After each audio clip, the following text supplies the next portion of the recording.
Be me, 19, poli-sci sophomore. Midterms just ended, brain fried from blue books and caffeine. Dorm mirror smeared with fingerprints, curling iron buzzing like a warning. Pizza box open on the desk, one last slice hard as cardboard. Beer money folded in my back pocket, my version of being prepared, because tonight's the first real party night after exams. I'm already picturing the relief, the attention, the chase. Roommate perched on her bed, phone in hand, half listening. I say what I always say, casual but sharp. Guys don't chase anymore. They're supposed to come after us. But now, they're just lazy. She finally looks up, smirks. Please. You'll have them lining up tonight, watch I grin into the mirror, twist a curl like I'm winding up my confidence, ego inflating, already imagining it, the orbit around me, the stairs, the proof. But for half a second her smile falters, just enough to catch my eye. Then she doubles down, voice bright. Seriously, you'll be beating them off with a stick. I laugh, brush off that flicker, pride swallowing it whole. Pride always says I know the rules. Heels clicking down the hallway, dorm buzzing with everyone heading out, her arm linked in mine as we walk toward the glow of the house party. Flyer taped crooked on the wall, bass already thudding through the siding. Floor sticky near the keg, smell of cheap beer mixing with perfume and sweat. I lean down, smug, whisper into her ear. Told you. They're watching. Waiting. She smiles back, but her eyes are scanning the room, not me. 15 minutes slide by, then 30. I circle the room, solo cup in hand, waiting for the pull, the chase. Guys glance, but only for half seconds, then turn back to their game at the beer pong table. Their laughter forms a wall I can't walk through. My roommate drifts away to talk to someone else. I hover near the snack table, sharp-tongued thoughts already warming my throat.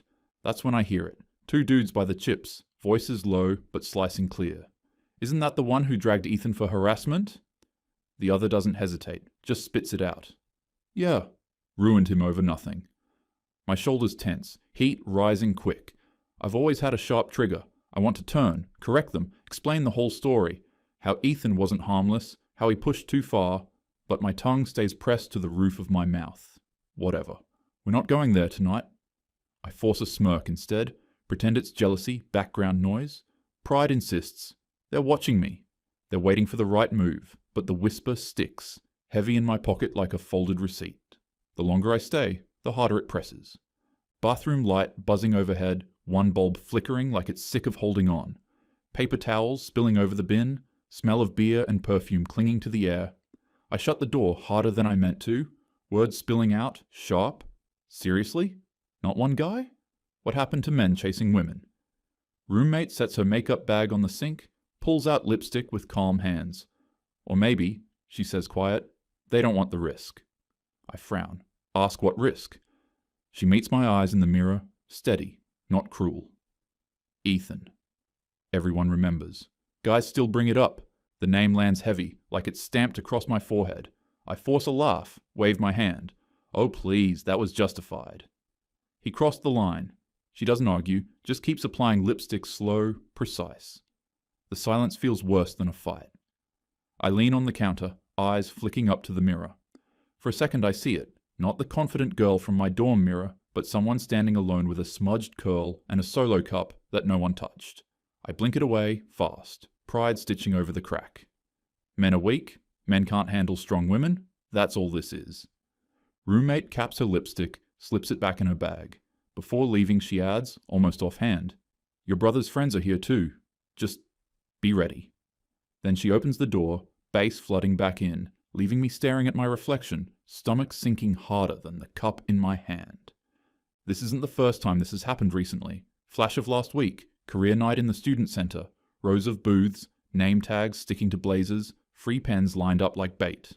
I hovered near a fintech table, two guys behind me whispering, no one-on-one, one muttered, always stick to the buddy system.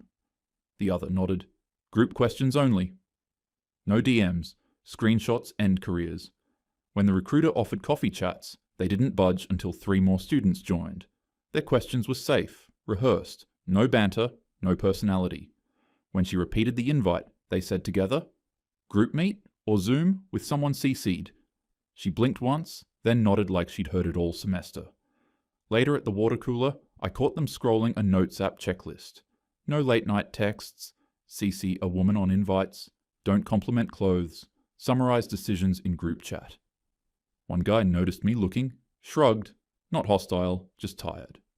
It's not you, he said. It's the game. Nobody wants to be the headline, back to tonight.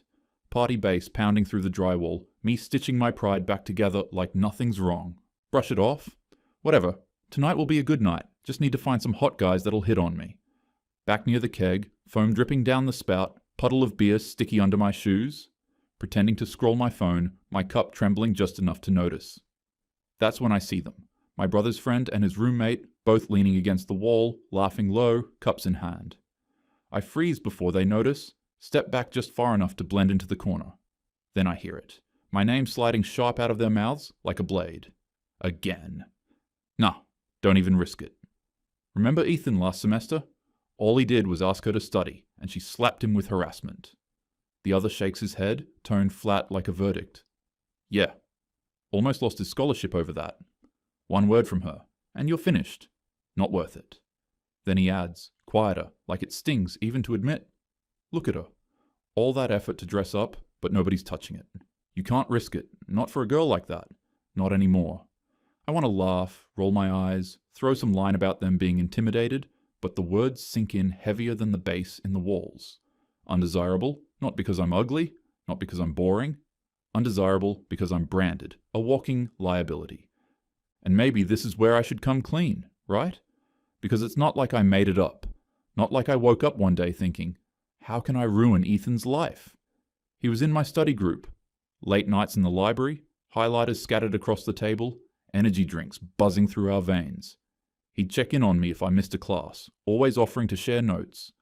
Once even brought me coffee during finals week, said he figured I hadn't slept. Never raised his voice, never crowded me. He was just there. Some girls might have loved that kind of attention, but me? I knew I could pull better if I wanted. Mirror doesn't lie, curves in the right places, face that cleans up fine with a little effort. So when Ethan hovered, acting like I was the prize he'd finally won, it didn't feel flattering. It felt insulting, like why waste my shine on him? Was it a crime? Number. Was it creepy? Maybe not to anyone else. But to me, it sat heavy, like he must want something he wasn't saying out loud. And the more he was nice, the more I convinced myself it was manipulation in disguise. So I did what we're told to do.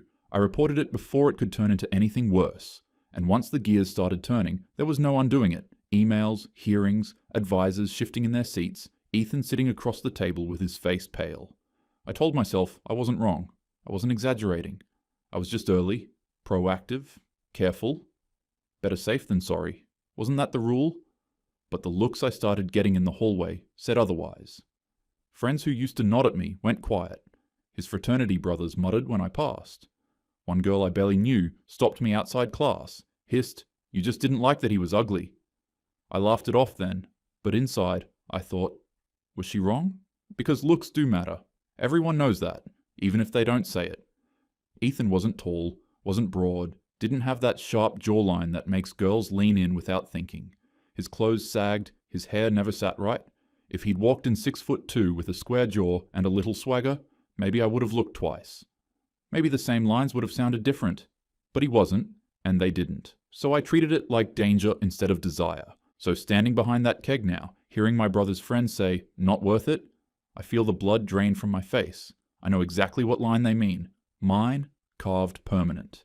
For a second, the thought slips in. Am I really just a warning sign now?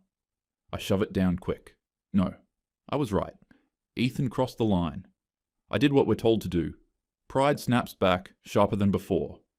Men are cowards, men are jealous, that's all this is. But the echo hangs anyway, dull and heavy under the bass. Not worth it. The party's long over by the time I stagger back across campus, heels dangling from my hand, mascara smudged, head buzzing from cheap beer. Every step feels heavier, stomach sloshing with alcohol and humiliation. All I want is to collapse into bed, bury tonight under blackout sleep. But the parking lot spins me sideways, half dizzy, half angry.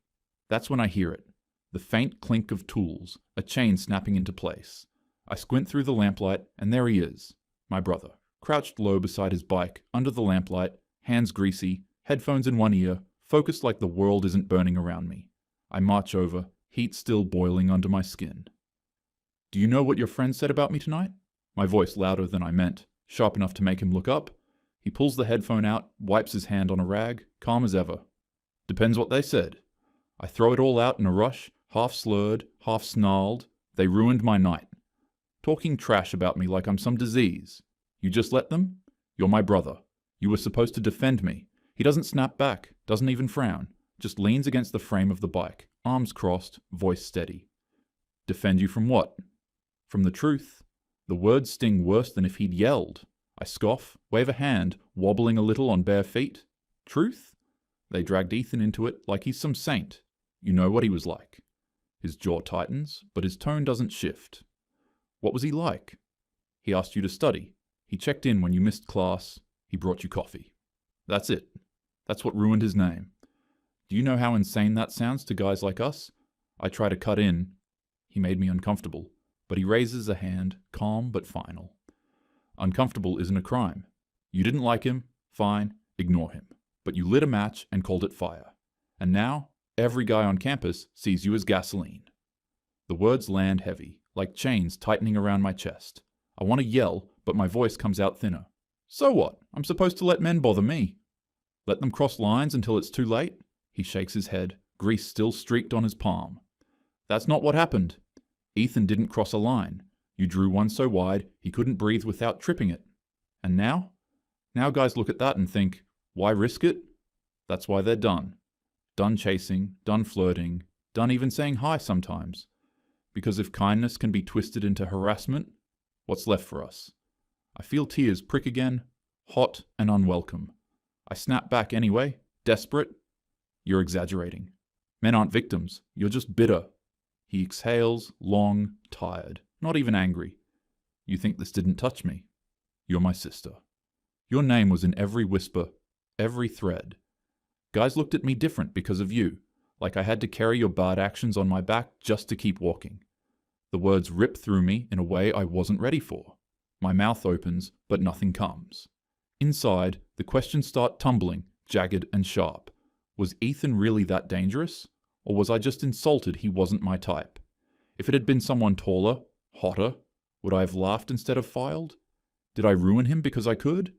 Because it made me feel powerful for once?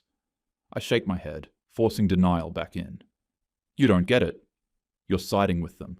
With men who just want to blame women for everything. He looks at me steady, no hesitation. I'm not siding with them. I'm telling you what they see, and right now, they see you as proof. Proof that one wrong move can wreck a guy's life. Proof that talking to the wrong girl isn't worth the risk. The silence stretches, only sound the faint tick of his bike chain settling into place. I wrap my arms around myself, shivering though the night's warm. My voice small now, almost cracking. So what? So what am I supposed to do?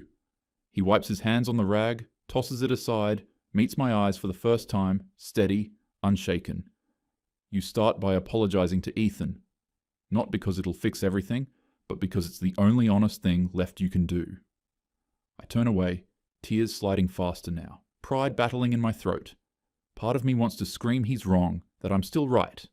But the louder part knows he just pulled the last excuse out from under me. 2 days later, different building, different noise, campus gym humming, chalk dust floating in the racks. A 25-pound plate rolls off, clanks near my shoe. Guy across from me looks over, half raises a hand, like he'll help, opens his mouth, shuts it, pivots to the front desk instead. Comes back with the female attendant. She smiles. Hey, do you need a spot? He asked me to check I look past her. He's 2 racks away now, pretending to tighten collars. The attendant lowers her voice, friendly, not snarky. We get this a lot now. Guys ask us to be the go-between. I wave it off, finish my set, pretend I'm not bothered. He re-racks silently, earbuds in, like a shield. We leave at the same time. He holds the door with his elbow, not his hand. Like what even? Why don't they want to have anything to do with us anymore? Next day, brain foggy, but my thumb's restless. Open Ethan's name in messages, stare at the empty box, type, I'm sorry, delete, type, I misread things, I overreacted, I was scared, delete again. Finally force out, just, I'm sorry for what I did, send. Grey check, then blue. Seen. No reply. Refresh, close app, open again. Still seen. The silence louder than any insult. Days pass. Campus colder than winter. Study groups shrunk by half. Even the girls keep their distance. I start timing coffee runs to avoid eye contact. Finally decide to face it head on. Library, tutoring center, open door policy taped on the wall. Ethan's there, shuffling papers, hair longer than before, face harder. I step in, heart thudding. Ethan. He looks up, eyes steady but guarded, like a man standing behind glass. I swallow, push it out. I'm sorry. For all of it. I was wrong. He nods once, no anger, just exhaustion. I read your message.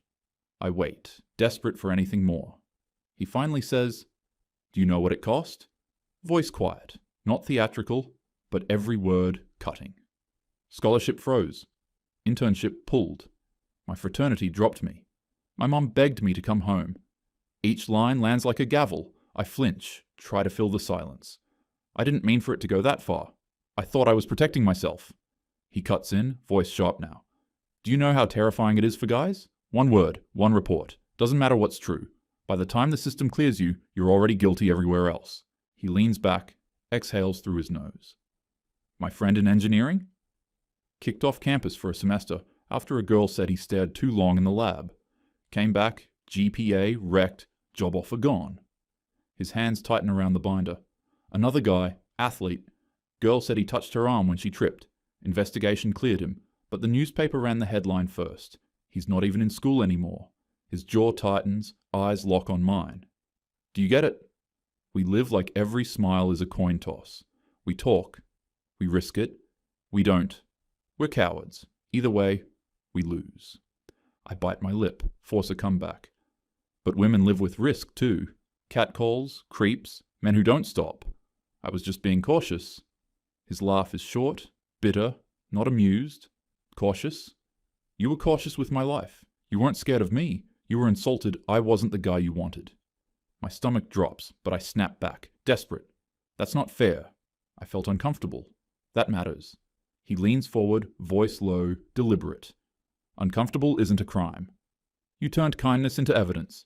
You ruined me because you could. I shake my head, eyes stinging, words tumbling fast. I didn't ruin you. The system did. I didn't write the policies. He cuts me off again, sharper. No. You pulled the trigger. The system was the bullet, sure, but you aimed it, and everyone else saw it happen. That's why no one touches you now. Not because you're ugly, not because you're weak, but because you're proof. Proof that risk isn't worth it. I open my mouth, but nothing fits. Excuses shrivel on my tongue, pride choking me in the silence. He gathers his papers, stands, shoulders squared like a man who's already lost too much to keep bending. Last thing he says before walking out the open door. Are men tired of women? Nope. We're just tired of being scared. The door creaks shut, leaving me staring at the empty chair.